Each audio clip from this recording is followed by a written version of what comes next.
हम लोग का चैप्टर सिर्फ 2-3 पेज हुआ था. See, we were doing that.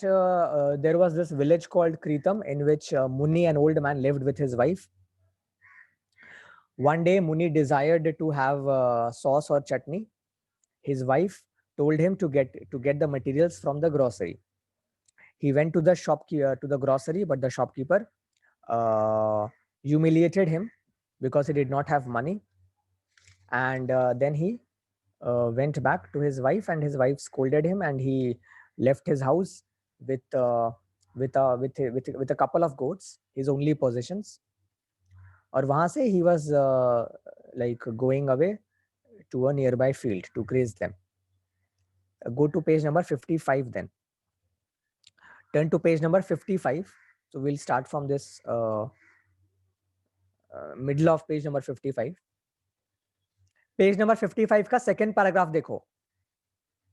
Page number 55 का सेकंड पैराग्राफ देखो. The shopman had said, please turn to page number 55 of treasure trove. Second paragraph. The shopman had said that he was 70. At 70, one only waited to be summoned by God.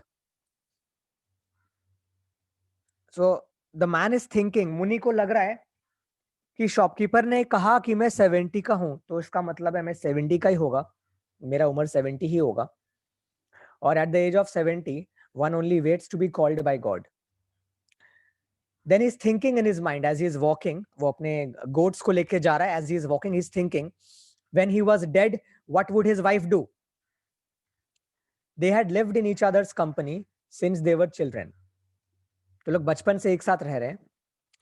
He had been told on their day of wedding that he was 10 years old and she was 8.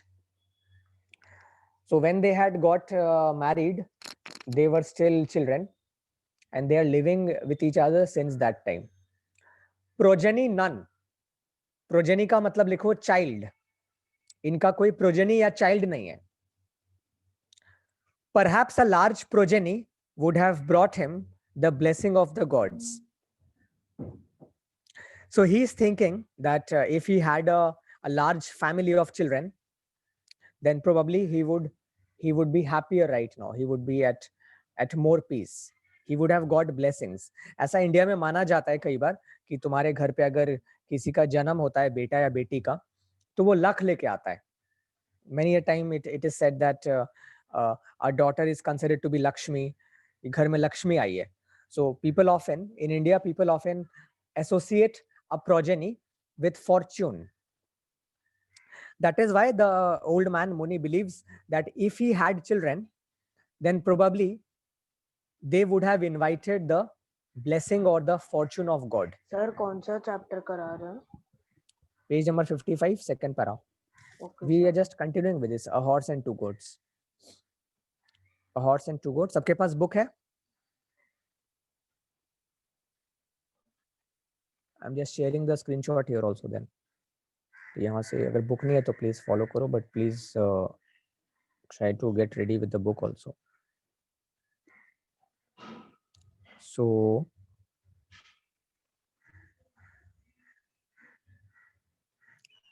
follow. Then only last para देखो. Last para देखो. अच्छा Krishang read करो. So from only on the outskirts. Yes. Only on the outskirts did he lift his head and look up. He urged and bullied the goats until they meandered along to the foot of the horse statue on the edge of the village. He sat on its pedestal for the rest of the day. The advantage of this was that he could watch the highway and see the lorries and buses pass through to the hill. And it gave him a sense of belonging to a larger world. रुको. The pedestal of the तो यहाँ statue पे क्या हो was रहा है, एक second रुको. तो जब वो वॉक करते करते विलेज के आउटस्कर्ट्स तक चला गया, तो उसने अपने गोट्स को अर्ज किया. वो लोग ऐसे गोट्स को अर्ज करते हैं, चल चल ऐसे अर्ज किया, ताकि गोट्स लोग जो हॉर्स का स्टैचू है वहां पे एक तो स्टैचू के पास चले गए, जहां पे वो उनको छोड़ देगा, वो लोग अपना ग्रास खाएंगे. It is on the edge of the village, और वो हॉर्स के स्टैचू के ऊपर, यानी उसका जो पेडेस्टल है, नीचे जो प्लेटफॉर्म है उसके ऊपर बैठेगा, और बैठ के वो अपने गोट्स को भी देख पाएगा, और वहाँ हाईवे में जो लॉरीज और बसेस जा रहे हैं उनको भी देख पाएगा. So it gave him a sense of belonging to the larger world. उसे इससे अच्छा लगता, उसे लगता कि वो काफी वो वर्ल्ड को बिलोंग करता है, because he can see the passing lorries and the passing buses.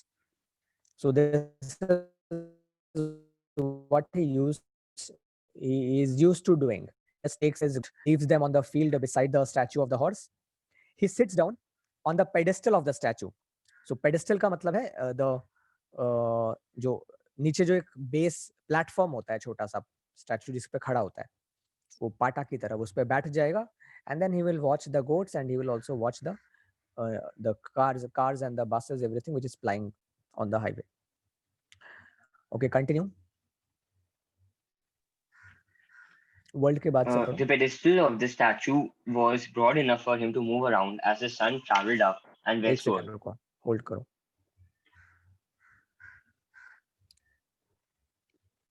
Next page.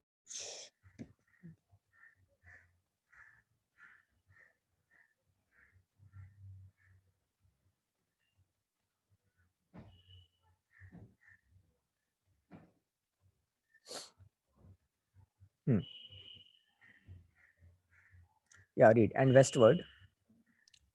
Or he Continue. could also crouch under the belly of the horse for shade. The horse Try was to imagine nearly this. इसको imagine कर पा रहे हो तुम लोग? वो एक बड़ा सा हॉर्स है, तो if he requires shade, अगर धूप ज्यादा हो जाए तो वो हॉर्स के नीचे घुस जाएगा. हॉर्स के बेली के नीचे जो स्पेस है वो वहां जाके भी रेस्ट कर सकता है. So that is why he prefers that place. वो प्लेटफॉर्म के वहां बैठेगा तो उसको हॉर्स का जो बॉडी है उससे छाया मिलेगा. कंटिन्यू.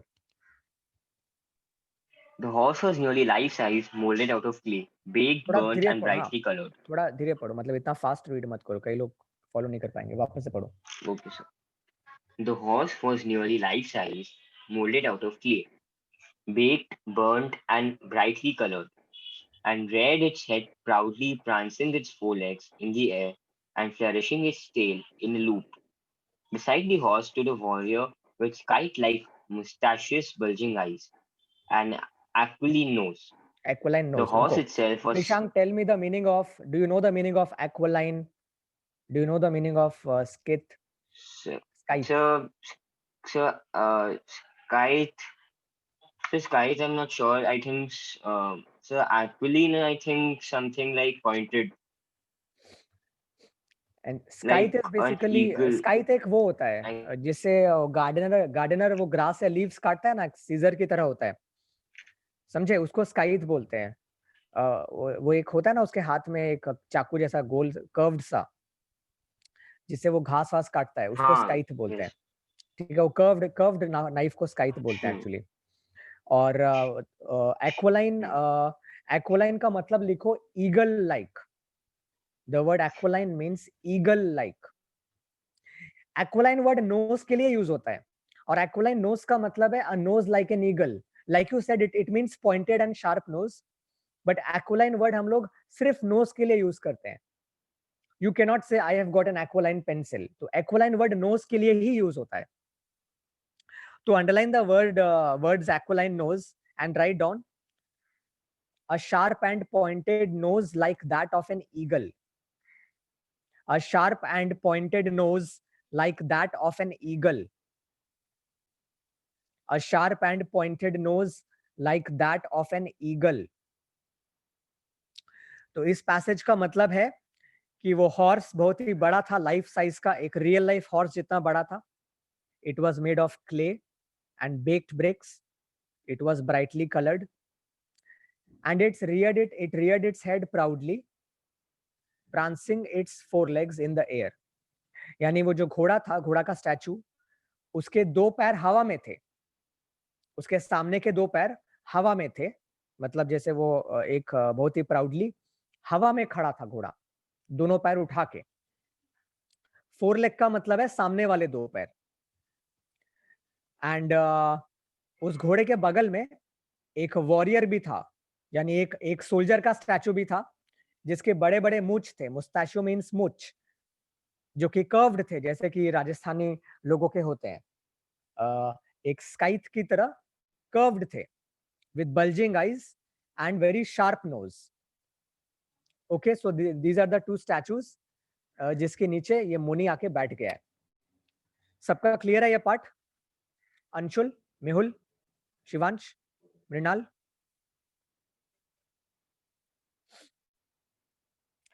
नहीं एक्चुअली मृणाल हमको सारा चैप्टर्स ही करना पड़ेगा क्लास 9 का, जिसका जो आ रहा है वो अलग बात है, बट एक्चुअली ये चैप्टर तुम्हारा इन एनी केस 9 में है और 10 में भी है। अगर अभी नहीं आएगा तो मे बी 2-3 महीना बाद आएगा। आगे पढ़ो। The horse itself was said to have been as white as a dhobi wash sheet and had on its back a cover of pure brocade of red and black lace, matching the multicolored sash around the waist of the warrior. But none in the village remembered the splendor, as no one noticed its existence. पूरा पढ़ो। Even Muni, who spent all his waking hours at its foot, never bothered to look up.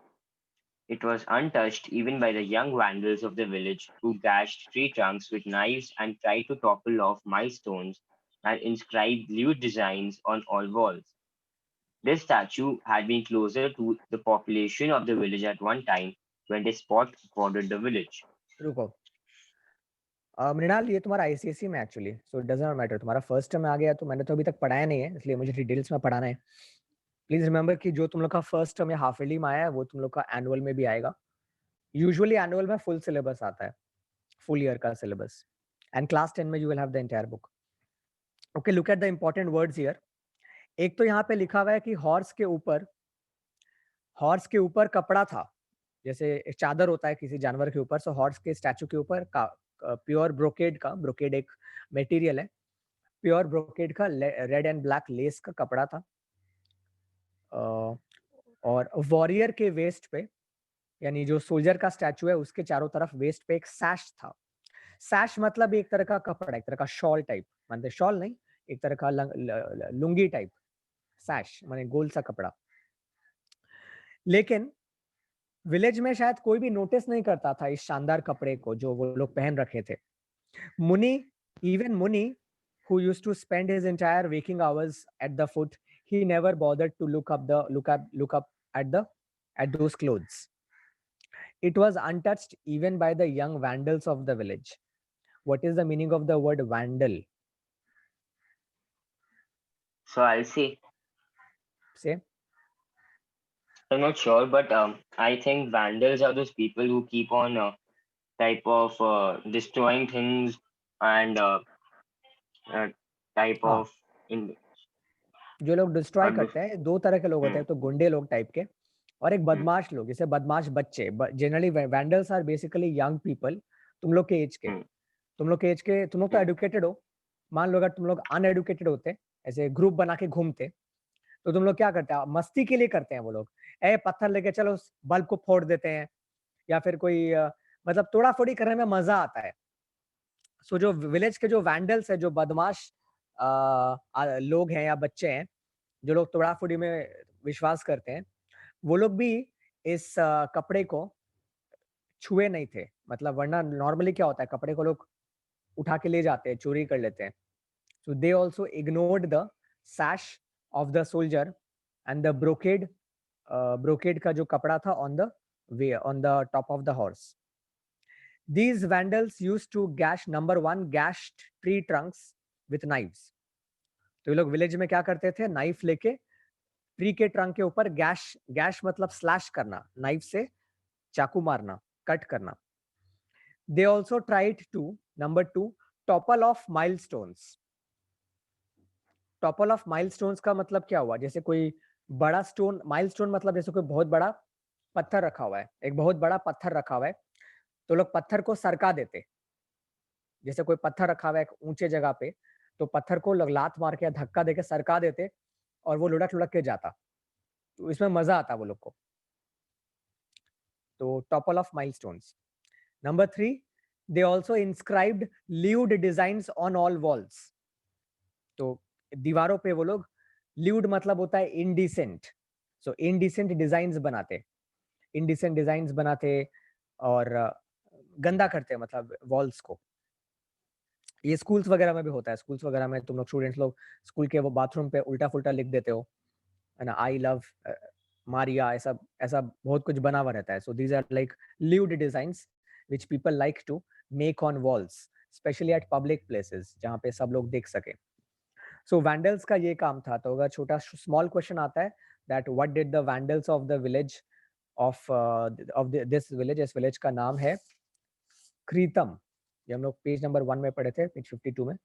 तो क्रीतम village के Vandals क्या क्या करते थे, तो तुम लोग ये 3 चीज लिखोगे और साथ में ऐड करोगे कि but they never they always ignored the brocade cloth and the sash which was on the statue, even though they were of very fine quality.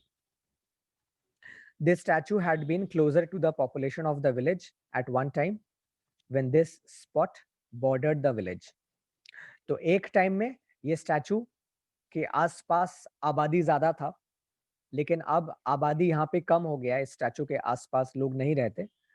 तो you can say that this statue has been sort of become very isolated. It has become cut off from the main population. ये अपना अकेला एकांत में पड़ा रहता है. It is ignored by everyone. Even though this statue is a very fine specimen of sculpture. ये काफी अच्छा स्पेसिमेन है, काफी अच्छा स्टैचू है, काफी बड़ा है, काफी शानदार है, फिर भी अभी ये इग्नोर्ड अवस्था में खड़ा रहता है अपना। ओके, आगे पढ़ो, next para. Yes, sir. Muni sat at the foot of the statue, watching his 2 goats graze in the arid soil among the cactus and lantana bushes. He looked at the sun. It had tilted westward, no doubt, but it was not the time yet to go back home. If he went too early, his wife would have no food for him. Also, he must give her time to cool off her temper and feel sympathetic. And then she would scrounge and manage to get some food. सो मुनि का ये tactic है। First तो यहाँ लिखा है कि मुनि वहां पे बैठा था and he was watching his goats who were grazing in the arid soil. The word arid means dry, like very dry soil. जब मिट्टी सूख जाता है तो वहां पे ज्यादा घास भी नहीं है। They were normally the goats were searching among the cactus and the lantana bushes. Lantana कोई एक ड्राई बुश है, कोई प्लांट का नाम है। He looked at the sun and he realized कि सन काफी हद तक वेस्ट की तरफ चला गया है। प्लीज रिमेंबर कि मुनि is completely uneducated and he is a very dull fellow. He is not very smart, he is not intelligent. उसे घड़ी वड़ी देखना या घड़ी यूज करना नहीं आता है। और ये एक छोटा सा विलेज है जहाँ शायद घड़ी लोग ज्यादा यूज भी नहीं करते। तो वो सन को देख के ही पता करता कि करीब करीब कितना समय हुआ है, घर जाने का समय हुआ है कि नहीं हुआ है। तो ही रियलाइज कि सन वेस्ट की तरफ तो चला गया है, बट अभी उतना भी देर नहीं हुआ है कि मैं घर चले जाऊं। Besides, he wanted to give more time to his wife so that her anger could be completely cooled down. He did not want to go home in a rush. उसे पता था out of habit कि शाम तक या थोड़े late से जाने तक उसकी वाइफ का माथा ठंडा हो जाएगा and she will become sympathetic towards her husband. और वो कहीं ना कहीं से खाना जुगाड़ कर लेगी। So she would scrounge and manage to get some food. Scrounge का मतलब है कहीं से जुगाड़ करना, कहीं से सर्च करना बेसिकली, जैसे कोई बर्तन वर्तन से अरेंज करना basically, to search and arrange, that is the meaning of scrounge. Okay, so this he is just whiling away his time. बैठा हुआ है वो एंड ही नोज कि अगर मुझे आज खाना चाहिए तो मैं थोड़ा लेट से जाऊंगा, मेरी वाइफ कहीं ना कहीं से जुगाड़ कर लेगी। So this also gives us an idea of his character. Please try to understand. You can very well get a question that write what you know about the character of Muni. Like, draw a character and analysis of Muni. So here you need to understand that Muni is not the dominating of the couple. He has no power over his wife. He is the more timid character. He relies on his wife and he thinks that his wife will somehow manage food and feed him. So the wife has the upper hand in this relationship. The wife is the dominating kind. He is a very timid and submissive kind of a person. He will surrender, submit. We have also found out in the earlier pages when he was having a conversation with the grocer कि किस तरह से grocer इसका खिल्ली उड़ाता है और ये चुपचाप बिना कुछ बोले वहां से चला जाता है.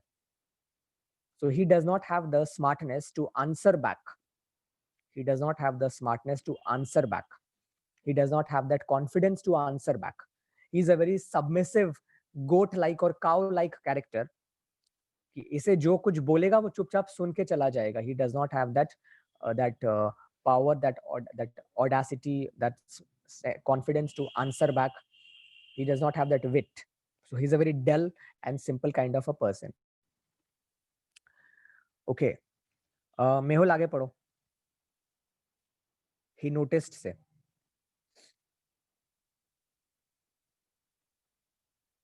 Mehul, can you read?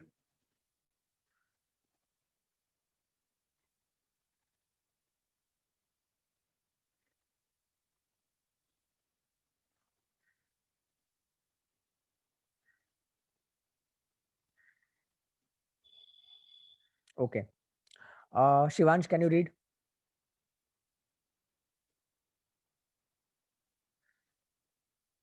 Shivansh, can you read?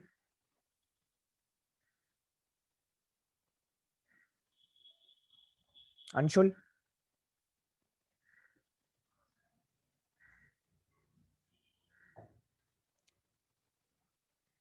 Mrinal? Mrinal तुम पढ़ो. सर कहाँ से सर? ये तो ही नोटिस्ड से page number 56 last para. Shivansh तुम इसके बाद पढ़ना. Okay sir. He noticed picture now यहाँ a ऑलरेडी new दिखाई दे तो sort रहा है. of शिवांश फॉलो करो बुक को. हाँ. He noticed now a new sort of vehicle coming down at full speed. Okay, full speed. It looked like both a motor car and a business. He बस. used to be intrigued. Intrigued. Underline करो intrigued को. इसका मतलब लिखो puzzled. Hmm. Please screen follow करो. जो मैंने Okay, screen sir. Share किया है वहां से वर्ड्स भी कॉपी कर सकते हो. Intrigued means puzzled. नॉवेल्टी मतलब elegance. Underline the word novelty By and write the elegance. okay, sir. By the novelty of such spectacles, but of late work was going on at the source of the river on the mountain, and the assortment of people and traffic went past him, and he took it all casually and described to his wife later in the day everything he saw. Today, यहाँ पे while लिखा he हुआ है कि एक observed second. यहाँ पे लिखा हुआ है कि वो मतलब वहां बैठ के गाड़ियों को देखता. एंड बिकॉज वो बहुत ही छोटा विलेज से आया है तो जब वो मोटर कार्स और बसेस को जाते हुए देखता तो वो स्पेक्टिकल उसके लिए बहुत बड़ा, बहुत एलिगेंट स्पेक्टिकल था. उसे लगता कि जैसे कोई हेलीकॉप्टर या प्लेन जा रहा है. मतलब उसके लिए वो गाड़ी और बस ही बहुत ज्यादा एलिगेंट था. लेकिन फिलहाल रिवर साइड के पास काम चल रहा है इसलिए वहां पे ज्यादा गाड़ी वाड़ी चल रहा था. एक्चुअली ज्यादा मतलब ट्रक वगैरह वहां से पास कर रहा था सामान लेके. And later on, he would go home and describe to his wife everything that he saw. Today, while he observed the yellow, एक second रुको. Sir, हम पढ़ रहे हैं sir. एक second, Today let me he share. हाँ ठीक है observed पढ़ो. the yellow vehicle coming down. He was wondering how to describe it. Later to his wife when it sputtered and stopped in front of him. A Sputtered. red-faced foreigner who had been driving it got down and went around it, stooping, looking and poking around the Under vehicle. the Then he vehicle. straightened himself थोड़ा under the emotion के साथ vehicle. पढ़ो ना, समझ के. फिर वहां पे क्या हुआ, एक कार आया, कार आके रुक गया. कार स्पटर किया. स्पटर करना मतलब खांसना. मतलब कार का सॉर्ट ऑफ समझ लो कि इंजन में से धुआं थप थप करके निकला और कार रुक गया, खराब हो गया. उसमें से एक फॉरेनर आया जिसका चेहरा लाल था, मतलब लाल रंग का चेहरा जैसा होता है फॉरेनर्स लोग का. He came down, he stooped and looked below the car. So वो झुका और कार के नीचे देखा. Continue वहां से. He looked under, poking under the vehicle. Then he straightened himself up, looking at the dashboard, started in Muni's Stared direction in. and तुम्हें पता है आईसीएसई में एक रीडिंग एग्जाम होता है. तुम्हारा क्लास 10 के एंड में तुम्हें 5 मार्क्स दिया जाएगा ऑन हाउ यू रीड. तो अगर तुम ऐसा रीडिंग एरर करोगे तो मार्क्स चला जाएगा. ठीक से पढ़ो. स्टार्टेड नहीं है, वो स्टेयर्ड है. ही स्टेयर्ड इन मुनीज सर हम डायरेक्शन. स्टेड ही बोला था. और थोड़ा जोर देके बोलो, एनर्जी लाके बोलो. Stared in Muni's direction and approached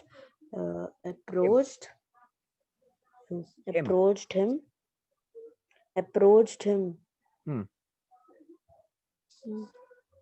Continue. Sir. Approached him. Excuse me, is there a gas station nearby, or do I have to wait until another car comes? He suddenly looked at the clay horse and cried, "Marvelous!" Without completing Sentence. his sentence, Muni felt he should get up and run away, and cursed his age. He could not readily put his limbs into action. Acha, stop. So the foreigner came and he asked Muni कि यहाँ आसपास कोई gas station है. Gas station मतलब जिसे हम लोग बोलते हैं पेट्रोल पंप. हम लोग जैसे इंडिया में पेट्रोल या डीजल बोलते हैं ना, बाहर वो लोग फॉरेनर्स लोग गैस बोलते हैं, फ्यूल को गैस बोलते हैं वो लोग. तो गैस स्टेशन मतलब कोई पेट्रोल पंप या कोई जहाँ से वो अपना गाड़ी में पेट्रोल भरा ले या ठीक कर ले उसको. एंड मुनि को ऑब्वियसली इंग्लिश नहीं आता समझ में. मुनि को इंग्लिश समझ में नहीं आता, वो एकदम टोटली अनएडुकेटेड है. And he is a local Tamil person, तो he can only speak Tamil. उसके बाद the foreigner looked at the statue and the foreigner said marvellous. अब मुनि को डर लग रहा है. मुनि को लग रहा है कि ये कौन है, ये शायद मुझे, कौन है मुनि, कोई पुलिस है या कौन है. तो मुनि को लगा कि he should get up and run away. And then Muni cursed his age. Muni was old and Muni realized that his limbs, his legs and hands will not permit him to run away so fast. Okay, continue. Second paragraph. Shivansh please screen में देखो. हाँ sir देख ही रहा. The red-faced man wore khaki clothes, evidently a policeman or a soldier. Muni said to himself, "He will chase or shoot if I start running. Some dogs chase only those who run. Oh, Shiva, protect me. I don't know why this man should be after me." Meanwhile, the foreigner cried, "Marvelous!" Again, nodding his head, he placed around the statue with his eyes fixed on it. Muni sat frozen for a while and then... Paste का मतलब है like walked. Some paced. Muni sat frozen for a while and then fidgeted and tried to edge away. Now the other man suddenly pressed his palms together, smiled, and said, "Namaste. How do you do?" So what is happening here is that the मुनि को डर लग रहा है. मुनि को लग रहा है कि क्या तो ये पुलिस है या कोई सोल्जर है. अब मुनि सोच रहा है कि मैं अगर भागूंगा तो ये मुझे गोली मार देगा. जैसे कुत्ते लोग होते हैं ना, अगर तुम भागोगे तो वो तुम्हारे पीछे जाएंगे, और अगर तुम धीरे धीरे जाओगे तो कुत्ते कुछ नहीं बोलेंगे. So Muni also is trying to slowly, वो खिसक रहा है. एज अवे का मतलब है वो धीरे धीरे खिसकने लगा. और he is very afraid. Muni is very afraid and he is fidgeting. वो अपना उंगली को fidget कर रहा है and he is trying to edge away. And then the foreigner, अब foreigners लोग यहाँ आते हैं तो वो लोग थोड़ा बहुत Indian words सीख लेते हैं. So the foreigner folded his palms and he said, "Namaste, how do you do?" Obviously मुनि को तो English समझ में नहीं आता है. ठीक है, आगे पढ़ो. Next para. At which Muni spoke the only English expressions he had learned. Yes, no. Having exhausted his English vocabulary, he started in Tamil. "My name is Muni. These 2 goats are mine, and no one can gainsay it. Though our village is full of slanders these days, who will not Slanderers. hesitate to slanderers. These days, who will not hesitate to say that what belongs to a man doesn't To him. belong to him. So मुनि को दो ही English word आता है, yes, no. So मुनि ने कहा yes, no, yes, no. After that his vocabulary got exhausted. अब उसको और कुछ नहीं आता, तो वो तमिल में बोलने लगा. वो तमिल में बोलने लगा कि मेरा नाम मुनि है, मेरे पास 2 गोट्स हैं और ये दोनों गोट्स मेरे हैं, कोई इस बात को चैलेंज नहीं कर सकता. लेकिन हमारे विलेज में काफी सारे स्लैंडरर्स हैं, काफी सारे धोखेबाज झूठले लोग हैं, जो लोग कई बार ऐसा करते हैं कि जो चीज मेरा खुद का होता है वो लोग ऐसा फैला देते हैं कि ये इसका नहीं है. So in our village there are these people who will not hesitate to say that what is yours is not yours. They will not hesitate to say what belongs to a man does not belong to him. So मुनि यहाँ पे basically क्या कर रहा है, अपने आप को क्लियर कर रहा है कि मैं एकदम इनोसेंट हूँ, मैंने चोरी नहीं की है, ये गोड्स भी मेरे खुद के हैं, मुझे कुछ मत कीजिएगा, मुझे मारिएगा मत. सो मुनि एकदम डरते डरते अपना सफाई दे रहा है. यहाँ पे what we will find in this story is a comedy of errors, जहाँ पे मुनि को कुछ और लगेगा. मुनि को लगेगा कि ये आदमी कोई ऑफिसर है या कोई पुलिस है और मुनि तमिल में बात करेगा. इस फॉरेनर को क्या लगेगा, इस फॉरेनर को लगेगा कि ये स्टैचू का मालिक है मुनि. द फॉरेनर विल फील कि ये जो स्टैचू है हॉर्स का, इसका ओनर है मुनि, और वो इंग्लिश में बात करेगा. दोनों बात करेंगे और दोनों बहुत लंबा बात करेंगे, लेकिन मुनि को इंग्लिश समझ नहीं आता है और फॉरेनर को तमिल समझ नहीं आता है. But both will think that they are understanding each other. Okay, आगे पढ़ो. सर एक बार आप बोल सकते कहाँ पे है ये पेज क्योंकि नंबर सब 57. Can you follow the screen? हाँ sir Page number screen follow 57, कर सर, last अभी para. डिस्कनेक्ट हो गए थे हम. Page number 57 last para. Okay sir. Last para से मृणाल स्टार्ट करो. The foreigner faithfully looked in the direction indicated by Muni's finger, Fingers. gazed for a while at the two goats and the rocks, and with a puzzled expression looked at his silver cigarette case and lit a cigarette, suddenly remembering the courtesies of the Curtsies. season. He asked, "Do you smoke, Muni?" एक second hold करो. Let me send the next picture.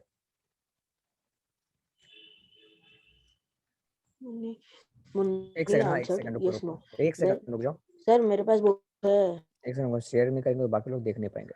1 second बस. Okay sir.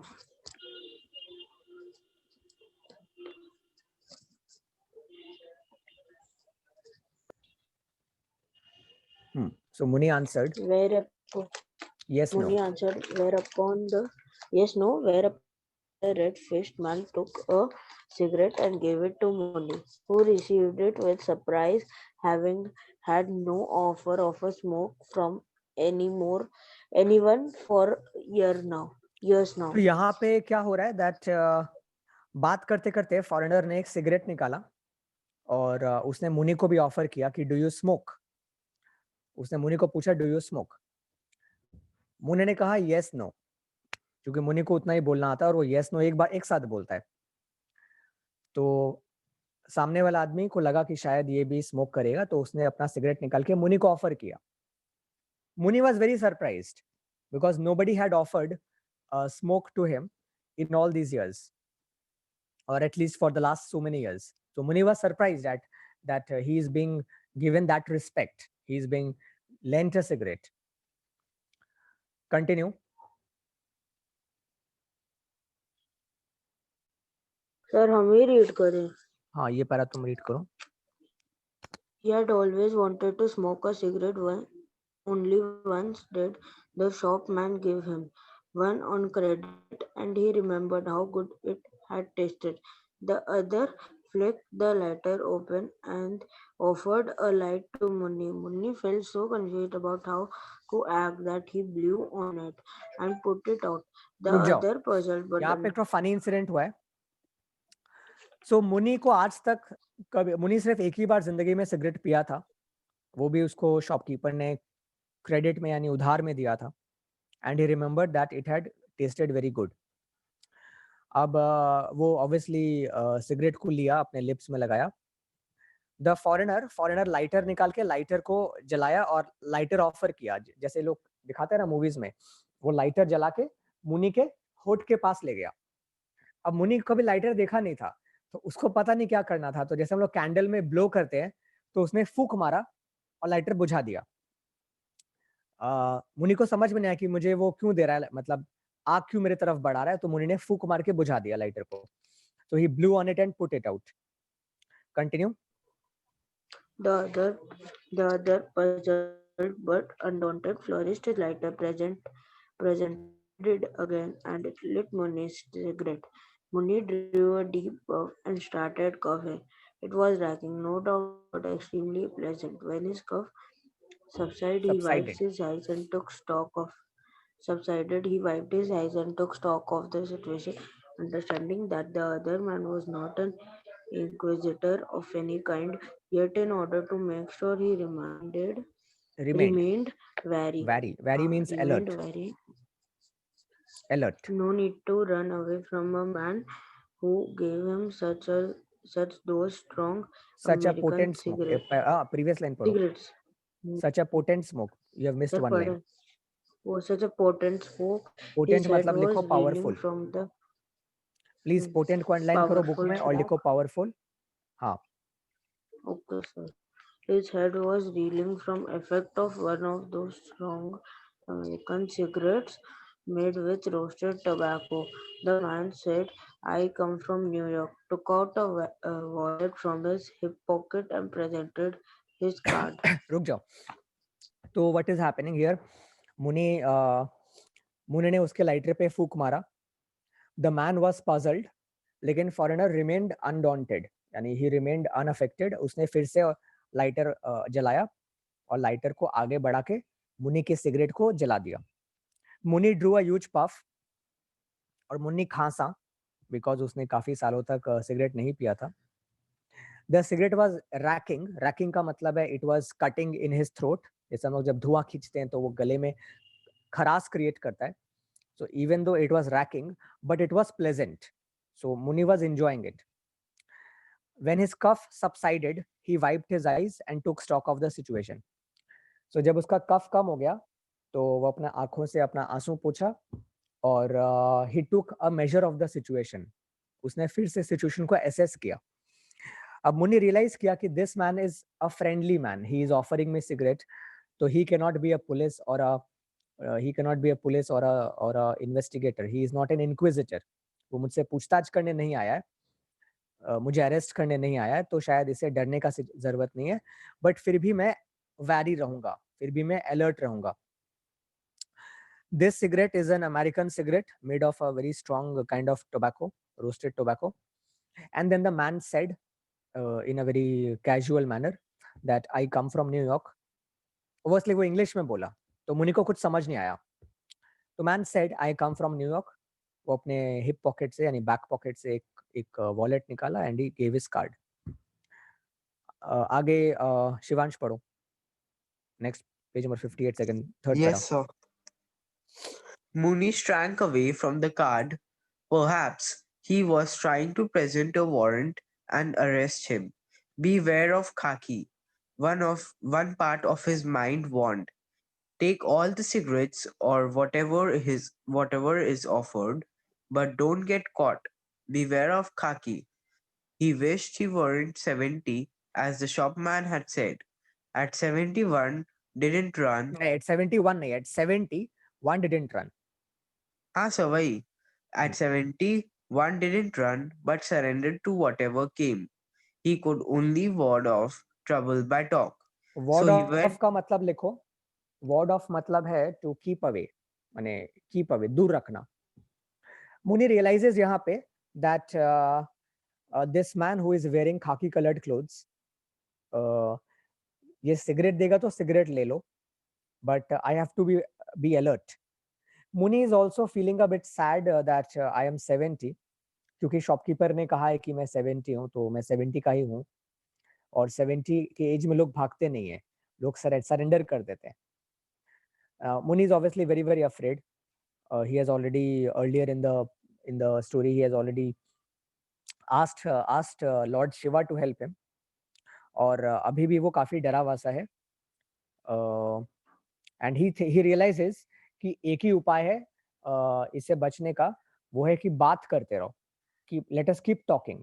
अगर मैं बात करते रहूंगा तो I will be able to keep his mind busy, and the foreigner will not shoot me or not arrest me. Foreigner ने अपना कार्ड दिया तो मुनि को लगा कि ये शायद अरेस्ट वारंट या कुछ है, सो मुनि डर गया. सो मुनि यहाँ पे बहुत डरा हुआ है. ओके, आगे पढ़ो शिवांश.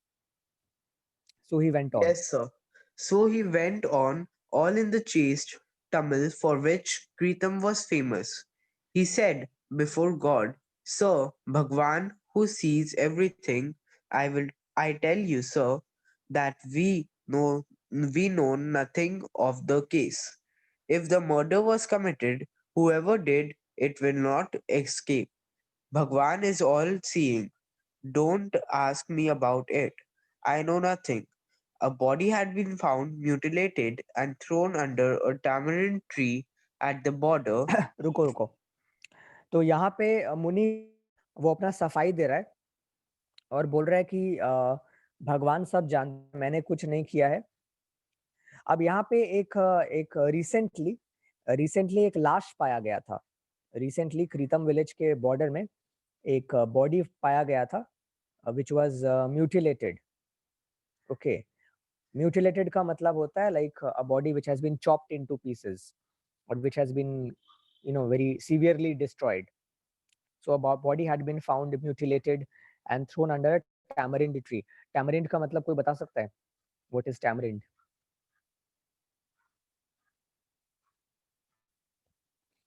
Tamarind किसको बोलते हैं? Krishang? Tamarind. So, a fruit tree, I guess. Not sure. क्या कृषांग? नहीं, फ्रूट में कौन सा फ्रूट? कृषांग? क्या बोले तुम Krishang? Tamarind. Not sure. Tell me, what do you think? Tamarind इमली को बोलते हैं. इमली होता है ना, इमली का पेड़, तो इमली को इंग्लिश में टैमरिंड बोलते हैं. तो इमली का पेड़ जो गांव में होता है, तो इमली के पेड़ के नीचे एक बॉडी पाया गया था कुछ दिन पहले, और मुनि को लग रहा है कि उसके बारे में शायद ये ऑफिसर इन्वेस्टिगेट कर रहा है. सो वो ये बात बोल रहा है, लेकिन मुनि तमिल में बोल रहा है. मुनि चेस्ट तमिल में बोल रहा है. चेस्ट का मतलब होता है प्योर. मुनि प्योर तमिल में बोल रहा है. तो जो मुनि बोल रहा है वो फॉरेनर समझ नहीं पा रहा. वैसे भी समझे? रुको 1 सेकेंड.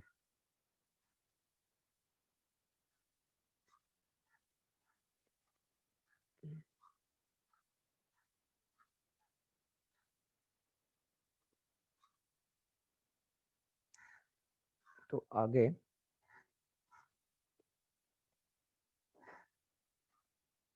हाँ, बॉर्डर आगे पढ़ो Shivansh. Between Kritam and Koppam a few weeks before, giving rise to too much gossip and speculation.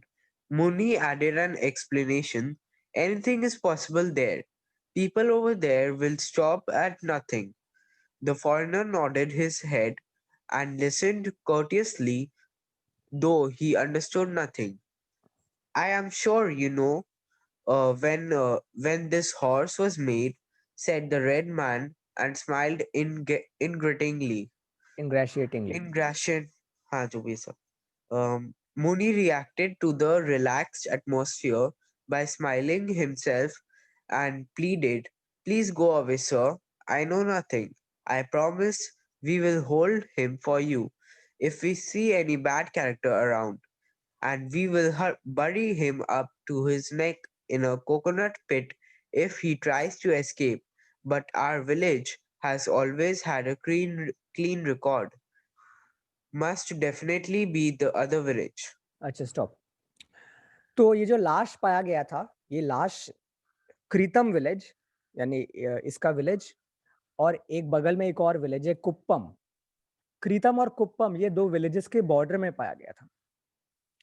सो मुनि इज सेइंग दैट हमारे विलेज में जो लोग हैं वो ऐसे ज्यादा बैड कैरेक्टर है नहीं, अगर कोई होता है तो हम उसे बरी कर देते हैं, मतलब उसका बॉडी को बरी कर देते हैं, सिर्फ सर बाहर होता है इन अ कोकोनट पिट, एक गड्ढे में। मतलब ये पनिशमेंट दिया जाता है उनको। लेकिन हमारा विलेज का काफी क्लीन रिकॉर्ड है, तो जो मर्डरर है वो पक्का दूसरे विलेज का होगा, वो कुप्पम विलेज का होगा। इनग्रेशिएटिंगली का मतलब होता है इन अ फ्लैटरिंग वे। सो इनग्रेशिएटिंगली का मतलब लिख लो, जिसके पास बुक है। In a flattering way means the red man he smiled in a way as if he wanted to please मुनि। सो वो स्माइल देख के मुनि भी थोड़ा सा रिलैक्स्ड हुआ। मुनि also found that this is a relaxed atmosphere, the man is not really trying to interrogate me or the man is not being very hard on me। हालांकि मुनि अभी भी अलर्ट है, but at least मुनि can see that the man is not charging or putting so too much pressure on him। so मुनि भी खुल के बोल रहा है ज्यादा कि प्लीज सर विश्वास कीजिए, हम लोग सब नीट है, आप शायद दूसरे विलेज में जाएंगे तो वहां आपको शायद आपका क्रिमिनल मिलेगा। Okay continue. Now the red man implored, "Please, please, I will speak slowly. Please try to understand me. Can't you understand even a simple word of English? Everyone in this country seems to know English. I have gotten along with English everywhere in this country, but you don't speak it. Have you any religious or spiritual scruples against English speech?" Okay, so now the red man implored. Implode means like to beg, requested that please, please। तो red man बोल रहा है कि I will speak slowly, try to understand me. अब red man क्या बोलना चाहता है? रेड मैन एक्चुअली शुरू से यही बोलना चाहता है कि यहाँ पे कोई अगल बगल में गैस पंप है क्या, गैस स्टेशन है क्या, और अभी वो इस हॉर्स के बारे में पूछ रहा है।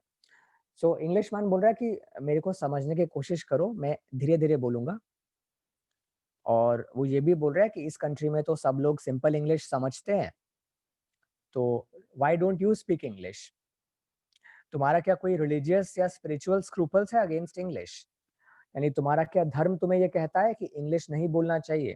क्योंकि इंडिया में पहले के टाइम में ऐसे कई सारे चीज होते थे जिसमें हिंदू धर्म के हिसाब से कोई चीज नहीं करना चाहिए था। In fact people were very much like around 100-200 years ago, people were very much against crossing the sea and going to another country। ऐसे हिंदू धर्म के हिसाब से समुद्र पार करके जाना पाप माना जाता था, इसलिए समुद्र का वो लोग काला पानी बोलते थे। इनफैक्ट इंडिया में काफी प्रोटेस्ट हुआ था when the British laid down railway tracks. तो इंडिया में जो कई सारे धर्म के लोग रेलवे लाइंस भी नहीं लगाना देना चाहते थे, बिकॉज रेल ट्रैक्स लगाना कहीं ना कहीं धर्म के खिलाफ जाता था। So probably the red man has read a lot about it. So the red man is saying that क्या तुम जानबूझ के इंग्लिश में बात नहीं कर रहे, क्योंकि इंग्लिश में बोलने से शायद तुम्हारा जबान खराब हो जाएगा, ये शायद तुम्हारे धर्म के खिलाफ है, तुम्हारे जबान के खिलाफ है कि मुंह पे एक भी इंग्लिश का वर्ड नहीं आना चाहिए। So in this way the foreigner is trying to convince Muni to speak in English, to reply to him। उसका main 2 questions है। First, his primary query is if there is any gas station or a petrol pump nearby, and his second query is that if he just wants to know about this horse, which as we will read eventually we will find कि वो horse के बारे में और भी ज़्यादा जिज्ञासु है। He wants to know a bit more about horses। ठीक है, we will stop here today। वैसे भी आज ज़्यादा लोग हैं नहीं। I will continue with this probably on Wednesday itself। और तुम लोग घर में थोड़ा खुद से पढ़ सकते हो स्टोरी, इसमें 5-6 पेज और है। ये थोड़ा बोरिंग स्टोरी है, but it is actually very important story for our exam.